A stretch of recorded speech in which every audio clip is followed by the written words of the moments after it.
really working backwards. As I mentioned, I was doing this series of reports on these diversity training programs in the federal government.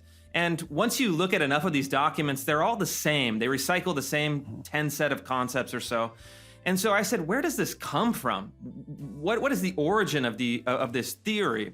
And so I started working backwards, looking at the footnotes, looking at the suggested readings, and then really discovered over time the common intellectual framework is critical race theory. The definition is pretty simple. Critical race theory maintains that the United States is a fundamentally racist country, and that all of its institutions, from the Constitution to the law to the nuclear family to the social institutions, manners and mores, preach the values of liberty and equality, but these are really just smoke screens for naked racial domination. And so they look at the entirety of American history, from the Declaration to the Constitution, even to Abraham Lincoln, and then to the Civil Rights Act. And they say, it appears that there's racial progress. It appears that there's reconciliation.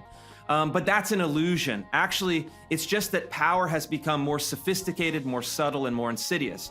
And so you're starting from that point, and then you're analyzing any social phenomenon, and you're, surprise, surprise, discovering not only that it's a manifestation of racism, but they try to say, we're going to give you tools to show exactly how that's true. Okay, so who would you identify as, let's do this in two tiers. Who are the main thinkers on the critical race theory front per se, and then who would you identify as the more fundamental sources of the ideas that are driving these 10 common concepts, let's say, that are running through such phenomena as diversity training? So who are the main critical race theorists?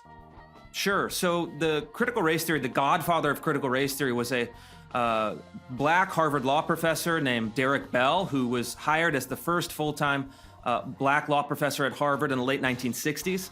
And Bell is a really fascinating person. He set the tone of critical race theory. It's an ideology of extreme cynicism, a kind of negative philosophy, a kind of negation-based philosophy. And he cultivated a network of young students. He was a very charismatic figure, wrote a series of books, kind of allegorical books, talking about how racism was the permanent, indestructible, and overwhelming feature of the United States. And this message had a lot of students both at Harvard Law School and other law schools, other legal academies around the country. And some of those students came together in the late 1980s. Kimberly Crenshaw is one, Mari Matsuda, Charles Lawrence, a number of other figures at that time, came together really under his tutelage and then established critical race theory in the late 1980s. And then you see the kind of remarkable documentation that they've actually made themselves, talking about how they started in law schools and then they went to public health and sociology and other academic departments, and then finally trickled into diversity trainings and K through 12 pedagogy. And so that's the basic kind of 10-second lineage of where this comes from. Okay, excellent. So now, in terms of the intellectual influences, so look, for everyone listening, when you try to analyze the operation of a set of ideas, you want to find out first who the current proponents are in the conversation that's going on now, but then you need to trace it back to deeper ideas and the philosophers and sometimes the theologians, even depending on how deep you go, from whom those ideas flow. And in order to understand the entire structure of the system of ideas and its interrelationship so that you can understand its motivation and its nature, you have to delve deeper into the underlying history of the ideas. So we have Crenshaw, Matsuda, and Lawrence. Matsuda, have I got that pronunciation right? Yeah, Matsuda. Matsuda, okay. And who would you say who are their intellectual inspirations? I would say there are really two key inspirations. One is Derek Bell, and Derek Bell's innovation was bringing this really acidic, this really kind of solvent political philosophy. He was the first person to really weaponize identity politics in the elite institution. He was famous not for his legal scholarship, but actually famous for his political and campus activism. He would do things like write law review papers where he would fantasize about black law professors and the president of his university getting assassinated. And then he would conduct these protests outside their office to kind of raise the pressure to hire specific left-wing radicals in the legal academy. And so his students saw him not only as an intellectual inspiration, but also they said he's really tapping into the pragmatic politics. And so you have Derek Bell in the legal tradition. The other person that I think is really essential for them, someone that they cite over and over in their big red book of critical race theory, is Antonio Gramsci. And because what they wanted was not just Derek Bell, who had this kind of cynical and pessimistic philosophy that didn't seem to have much practical application beyond the campus. And so they bring in Gramsci, of course, who talks about how in order to win the battle of ideas, in order to have influence over the kind of economic and political base of a society, you want to infiltrate and then shift those mechanisms and institutions of cultural production and cultural patterning. And so they take Derek Bell, kind of radical racialist philosophy.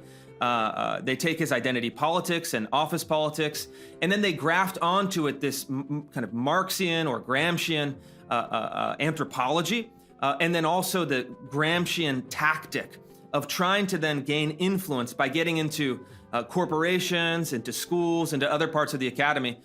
And on that front, I think they've been remarkably successful. Okay, so that's when it starts to sound conspiratorial. So now I want to do two things. I want to talk a little bit more about Gramsci, and I also want to talk about the relationship between, let's say, Derek Bell, Antonio Gramsci, the left wing, because you make the case, and well, not only you, obviously, but the case is made quite continually that this is a left-wing movement. So why left?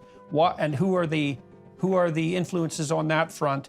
The left-wing influences, and how do you see all this developing in relationship to the ideas that people like Jacques Derrida and Michel Foucault and Karl Marx have developed and put forward as well? That would bring us, in principle, somewhat deeper. Can we start with Gramsci? Yeah, we can start with Gramsci. I think Gramsci is very useful for, let's say, post-World War II left-wing intellectuals. And specifically, if you look at the history of the United States, you had a really boom in radical left-wing politics in the late 1960s and early 1970s. One of the greatest representations, and something from which the critical race theorists explicitly draw from, is the Black nationalist movement. So these were explicit Marxist, Leninist, Maoist revolutionaries. They believed that they could change the entire structure of the United States through armed guerrilla warfare, specifically looking at urban centers on the West Coast and the East Coast.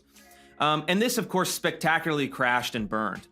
And so the critical race theorists, they say we're inspired by the Black nationalist movements because we share, in some sense, the same goals. We want to have a kind of total overturning of society. We want to move away from capitalism. We want to move away from individual rights. We want to move away from